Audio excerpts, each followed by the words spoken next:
Mike. I'm here for Jam Magazine Online. I'm here with Jill from Huntress on the Lamb of God, Killswitch Engage, and Testament tour. We were just talking a second ago, but how are you? My mind is blown. I'm here. It's for real. It's for pinch me. Not for real. No, go ahead. Okay, it's for real. I'm really here. Cool. So what's the difference between, I know you were here on the Mayhem Festival back in the summertime. Is there a difference between opening for a big throng of sweaty guys that are here for a festival rather than a room full of Lamb of God freaks? Or what's the difference there? Well, both audiences bring it hard. First of all, Texas, amazing crowds. So whenever we play here, it's always a great response. The biggest difference, obviously, is temperature. I mean, we were playing at 1:30 in the afternoon.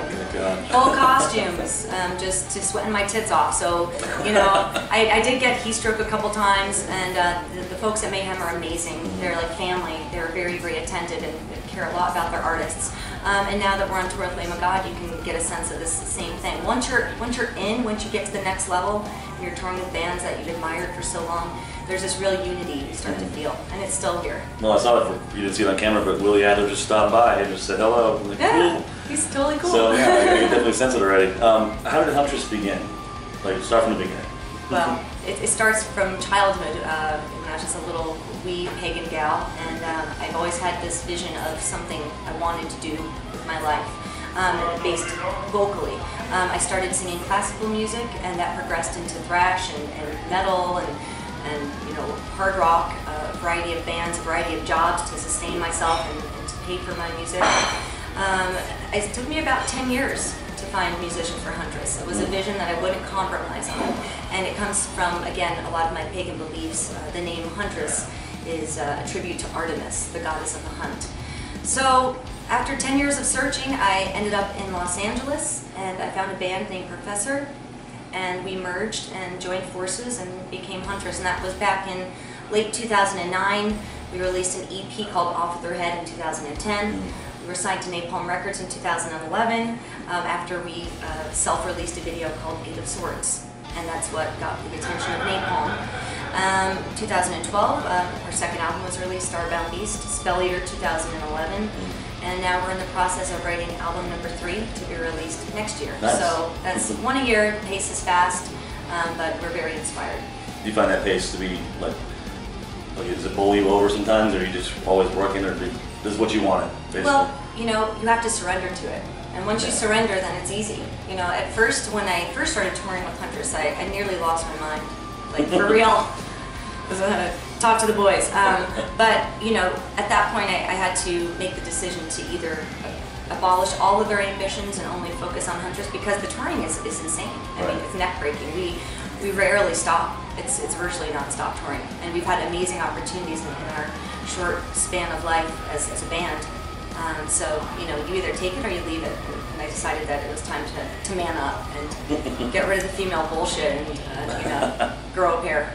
Okay. Metaphorically. Metaphorically, yes. Okay, so you released your EP Spell Eater in, 2012. EP was Off With Her Head in 2010. I guess I wrote that down. Okay, the EP was 2010, and the LP was... Spell Eater 2011. Okay. Was there a big stylistic shift between those two, or since you go so fast, does it just come naturally the way, Well, the progression, I believe, as musicians is very organic. It's very natural. You can even hear a shift within our second album. We sound a little bit more defined. We sound like we've been touring together. You really get a strong sense of, I would say, musicianship, and songwriting is better. So if you listen to our first EP, which was 2010, even my vocals are different. I call it Baby Jill. Baby Jill? Yes, when I was still working on stripping away a lot of my classical inflections. So you can hear there's still some of that. It's endearing. And then come 2011, it's Spell Eater, and that was just ferocious. And then the progression into Starbound Beast, a little bit more mature. It's the mother phase. Gotcha. So you're at the height of your game right now? No, not at all. I feel like we're still learning, and we're still, that's part of what's so cool about being on a tour with Lamb of God, is that, we watch and observe every little detail and everything, try to become better performers, better musicians, and we learn. And you never stop learning. The hard work never ends. But in essence, I'm on a spiritual journey with these first 3 albums. Right. And Spell Eater was our first LP, and that's the maiden phase. Starbound Beast is the mother phase, and here comes the crone phase. And she's horny and old and just disgusting old cunt, and I really can't wait to write this album. I can't wait for Mom to see this interview. This will Yeah, be great. hey Mom. We do have a song called I Want to Fuck You to Death after I have all. a question about that later on. That's coming. Yeah. That's coming. A little love song, apparently. It certainly is. Yeah, it certainly is. Who made you want to do this for a living? Like, what were your influences? Like, you saw somebody and you went, that's what I want to be. I don't ever think it was someone that really triggered this. My mother said I was singing before I could speak, and I haven't shut up since, except when I'm on vocal rest, which the boys love. But really, I was born with the ability to sing. I have a large range, and what really, I think, made the transition from classical into metal was feeling that I didn't want to be told what to do.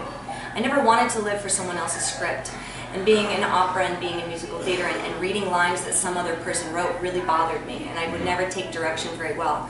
So I started to write my own music in my teens, and that really progressed into me performing in bands without my mom knowing. Now she understands, but my mother was always very protective of my voice, and I'm really glad that she was, because without that protection and without that foundation, I wouldn't be able to sustain the screams night after night. Right. So I feel that it's all been leading up to this point. Everything I've done in my life, all the little silly jobs, everything I've had to do, you know, it's just been leading up to this one moment.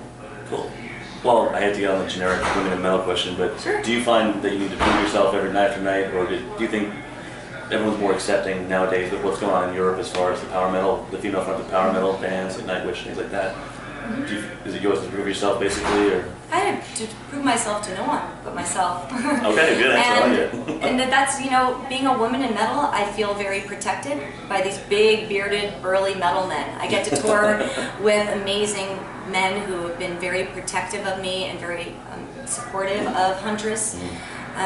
We're not on tour with Lamb of God because of agents or managers. We're here because the band wanted us here. Oh, cool. Chris Adler reached out to Huntress when we put out Spell Eater and said he loved the band, and he was very encouraging of our music and also offered some advice. And this has happened continuously. It's whatever bill we're on, it's always the bands that seek us out and bring us with them.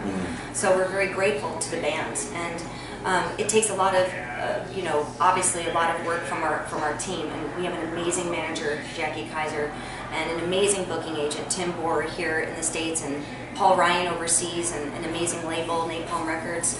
So together, we're in this together, and everybody, works towards one goal and one vision. And that we wouldn't be where we are if everyone wasn't unified in that one vision. But we're here because people like that, Chris Adler, You just walk by. yeah, you know, he's been he's been amazing for us. So we're That's awesome. very blessed. Let's go. I'm glad you said that, because I always thought that it was a package deal that's put together by the record company to shove you out there. But that's cool. There's more camaraderie than I thought. There is in music. absolutely, and you know, it's very understanding. I would say that people would make assumptions. You know, there will always be misconceptions, and there will always be preconceptions, especially about being a female-fronted band. Right. That's all noise.